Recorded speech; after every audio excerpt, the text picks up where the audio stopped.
Hi, Gail Green here, Hamilton County Republican Party Chairwoman, and I quickly wanted to give you my thoughts on HB 855, SB 799, the Incumbent Protection Bill, as I like to call it. Number one, why do I think it's important to speak out on this bill?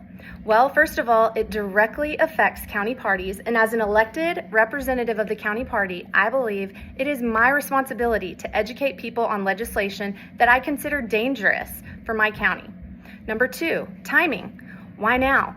The county parties have always had the ability and the autonomy to hold countywide primaries or county conventions to select our Republican candidates. So why all of a sudden are Senator Jack Johnson and Representative Lee Reeves of Williamson County proposing this bill that takes power away from the local Republican parties? Well, I'll tell you why I believe it's happening. Because around the state, in the biggest counties, I might add, grassroots Republicans have shown up en masse and at their county conventions and voted out current leadership.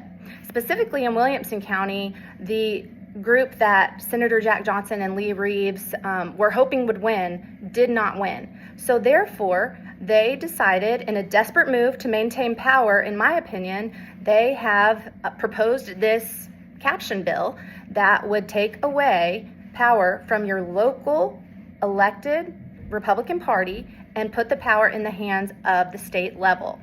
This bill doesn't just affect Williamson County. That's what's disturbing. It affects every Republican Party in the entire state, every county.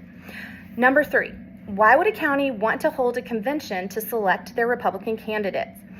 Because we are sick and tired of Democrats crossing over to influence our elections. This bill, if passed, forces every county in Tennessee into Tennessee's open primary system, which has clearly failed at keeping Democrats out. In fact, many of us were hopeful that this session, the legislature would finally pass a law requiring party affiliation, but that bill by Senator Adam Lowe didn't even get a second in committee to be heard. So now, not only did we kill a good bill requiring party affiliation, remember, that would have kept Democrats out of our Republican primaries, but we are also now trying to take away the one tool that we had to protect the integrity of our nominations, county conventions. Conventions would ensure that actual Republicans choose the Republican candidates.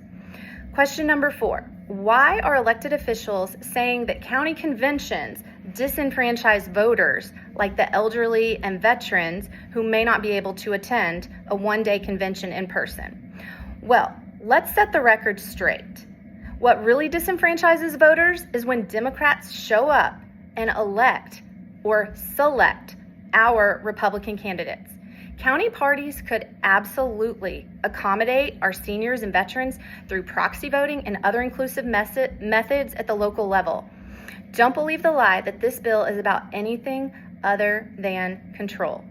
Otherwise, it would have been proposed a long time ago, before the people actually started taking back the party.